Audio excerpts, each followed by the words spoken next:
What's up YouTube? This is John Helm with Helm, Woodshop, and Smithy back with another knife making video. This is the fourth installment of the Confederate D-Guard Bowie knife project build. Thanks for joining me. In the last episode you watched me make this beautiful specimen of a Bowie knife. However, it is still in need of heat treatment and it is far too large for my forge. So today I'm going to build a large in-ground heat treating forge. Let's get to work.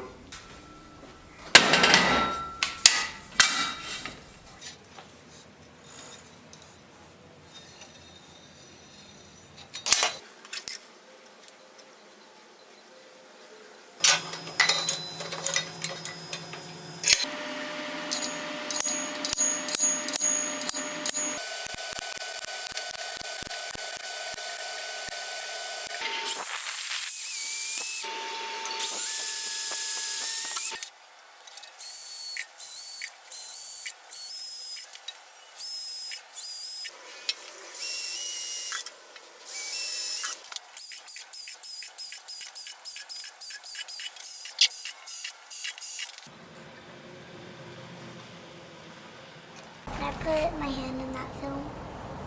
Yeah, come here.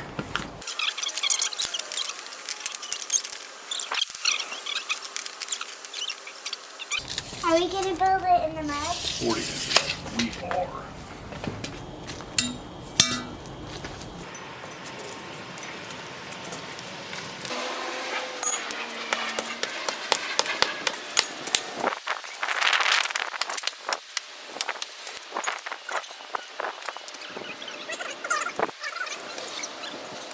Alright, you want to step to the side so I can chop through this?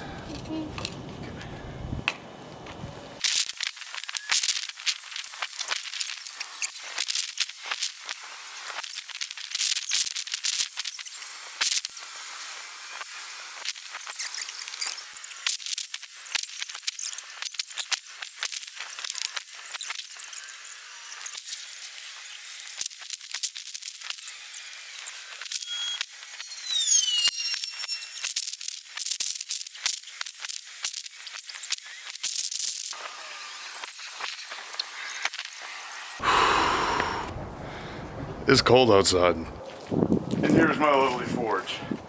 With just the bricks stacked up, it was really rickety. So I started using the clay and the soil as mortar.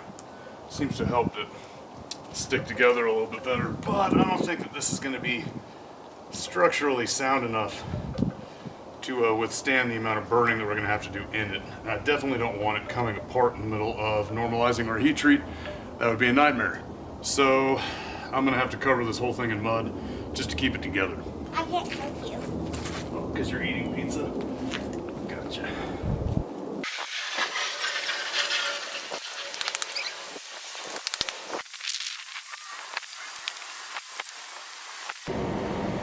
Well, it works. I'll let that burn down for a few hours to get all the zinc off the galvanized pipe.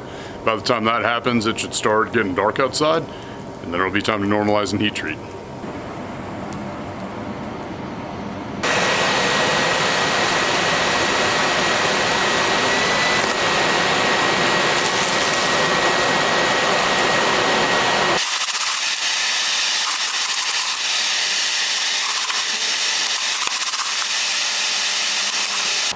So there's only one place in Dallas that you can buy actual coal, which seems kind of crazy, but I went down there today, got a couple 100 pounds of it. It's amazingly cheap. It's so much less than charcoal. But I'm inexperienced with it, I don't really know what to expect, so I'm gonna have to keep a very close eye while I'm doing the normalizing and heat treating. Owen tool still needs to soak at temperature for 5 to 10 minutes, so this probably is going to be kind of difficult, but hopefully it turns out well. I've put a lot of work into this blade so far, I'd be ashamed to mess it up. Managing the temperature has proven to be very difficult, mostly just because it burns up so large you really can't see what's happening at all. You have to pull the workpiece out and turn the blower off before you can see anything at all. It makes fire management very difficult, and it certainly makes managing your temperature very difficult. But I think I am on the right path.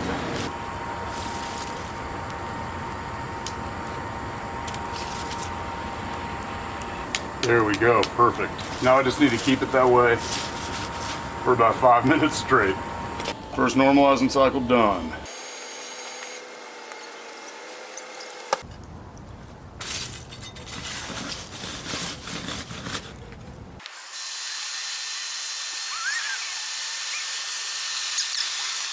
So I kind of figured out the system here. What you want to do is get up to your normalizing temperature. That's actually a little bit hot. Let it sit off the side for a minute. Get closer to where I want it. It's a little better. You're going to get it up to your normalizing temperature while it's buried in the coal, and then just turn off the blower, and it'll stay at right around that temperature pretty easily for, I don't know, probably about 2 minutes until the fire starts to die down. And then you just turn it back on, monitor it again until it's right where you need it, and then just turn it off and let it sit. It's been working pretty well so far. It's scary though, because you can't see what's happening and you want to pull it out and look at it, but when you do, it gets too cold. There's definitely a big learning curve to doing this.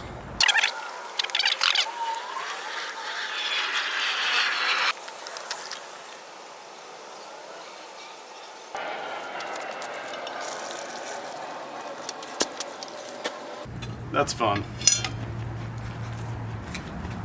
And it is time to quench. And I am scared. Please no ticks.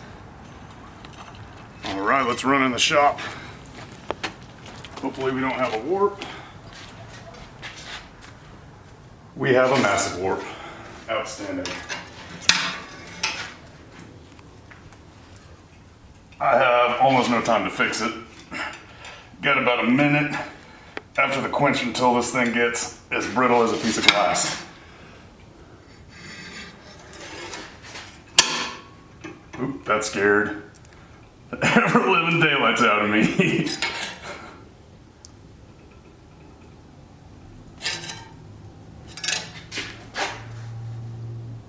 Alright, that took care of quite a bit of it. I think the rest of it I'll probably be able to get out in the temper, which is good news. Most of it's in the tang, a little bit at the base of the bevel. So I should be able to grind out a lot of that. Not perfect, but overall I would say that this is a successful heat treat.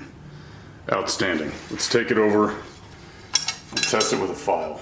Y'all, I was watching Man at Arms Reforged, and they said after you heat treat you should stick your blade up in your vise like this. And I thought it sounded silly, but I did it, and as it cools, it is straightening out on its own. I'm not even trying to bend it.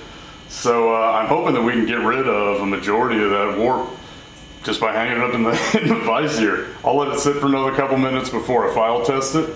And then I'll probably still clamp it down to a piece of angle iron and stick it in the oven to temper, just to try to get rid of the rest of that. And now for the moment of truth.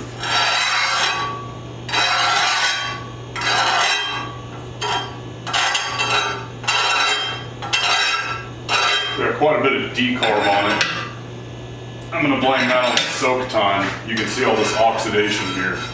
So the likelihood of us burning out some carbon is pretty high, but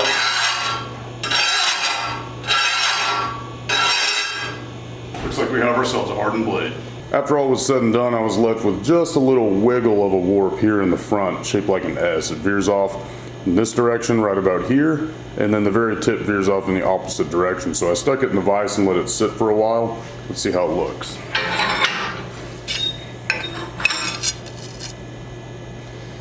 What put it in the vise did help. There's still a little bit of it left. Shouldn't be a huge deal. I might actually be able to grind almost all of that out. But I'm going to try to do it in the temper first so that I can control the amount of meat I have on the blade rather than the warp controlling that for me. So let's take it over the grinder. I'll use a beater belt, get all this scale off, and then we'll temper.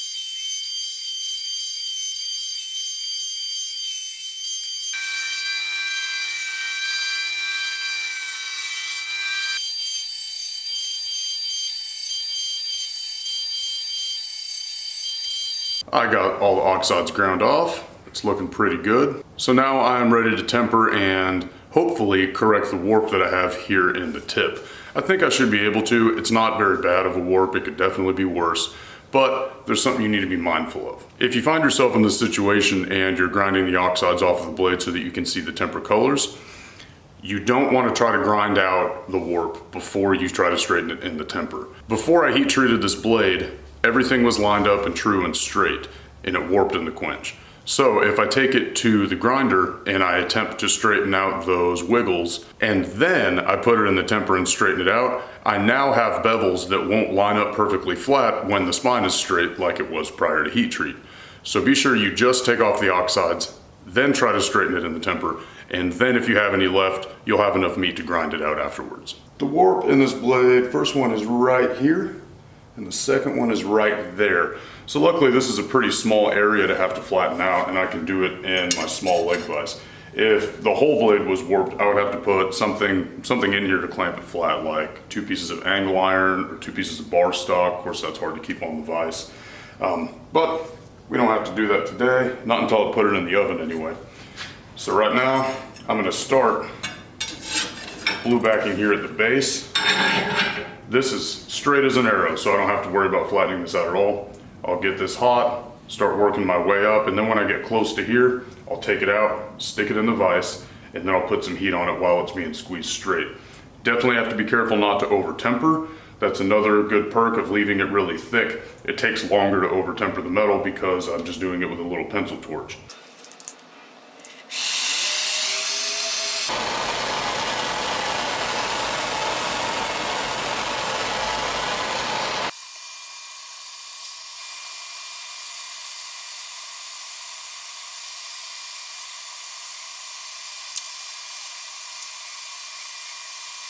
So I have good temper colors here at the base. We got a blue back and kind of a dark straw all along the bevel.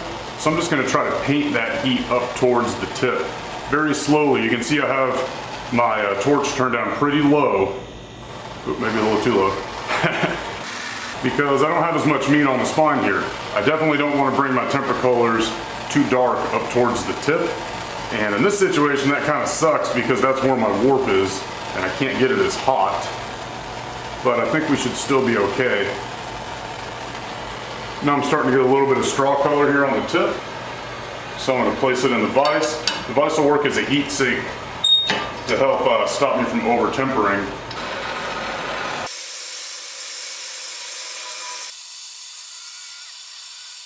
Well, apparently the vise works a little bit too well as a heat sink, at least for me having this little tiny torch, because I wasn't able to get any temper colors and I held the torch at it for about 5 or 6 minutes. So I'm gonna get it hot and then I'm gonna put it in the vise, try to squeeze it straight, and then I will arrest the temper in cold water. Tempering with a torch like this, the heat can get away from you very quickly and you'll wind up with an over-tempered blade before you ever realize that it was happening. So always err on the side of caution.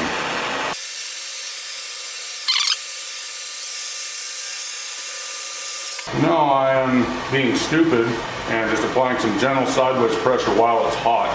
It's very, very easy to overdo this, so be careful. Don't want to wind up with a snapped blade.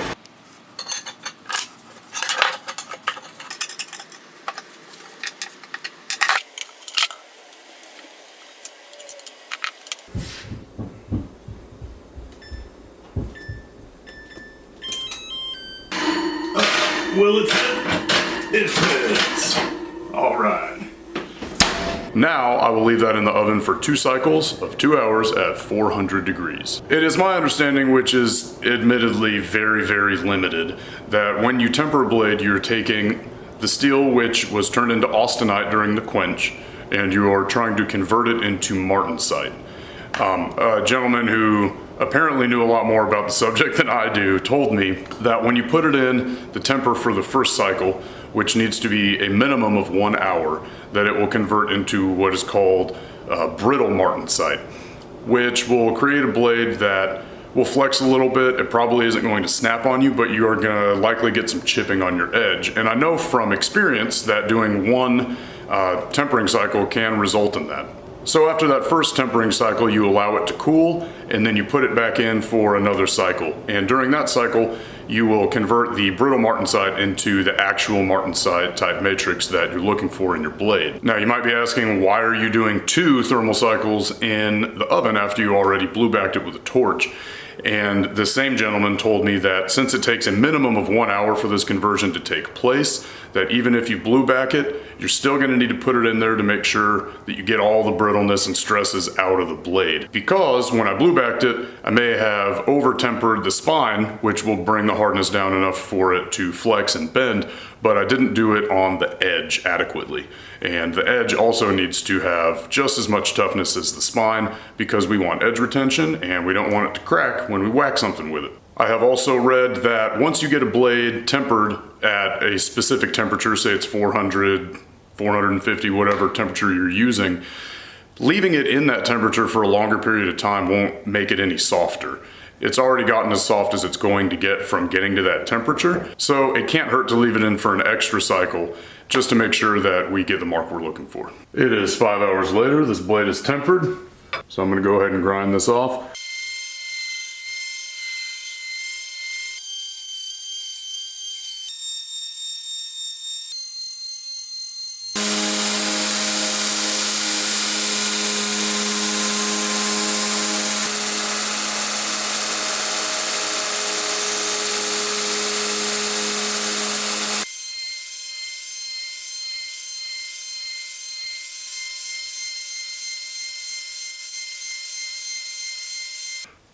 This is finally something that I could actually call a blade. It's been a ton of work, but I got this ground down to 120 finish. There are a couple little imperfections, dings and dangs here and there, but nothing bad enough that I can't just clean it up during the hand sanding. The hardest part of grinding this was lining up the false bevel with the primary bevel. I'm gonna have to do a lot of hand work on that to get it just right. I don't have a variable frequency drive on my grinder, so it's either balls to the wall or it's turned off. And that makes it really difficult to do little detailed things on the grinder, which sucks. I'm probably gonna have to upgrade that at some point. Or if one of y'all wanna hook me up for Christmas, I'd appreciate it. That's okay, I can fix it with the hand sanding, and I really think this thing's gonna turn out pretty nice. So I'm going to pop on some movies and get to sanding. Thank y'all for joining me, and don't forget to join me next time when I will be starting on the guard and the handle for this piece. Until then, thank you for watching. Don't forget to comment, like, and subscribe.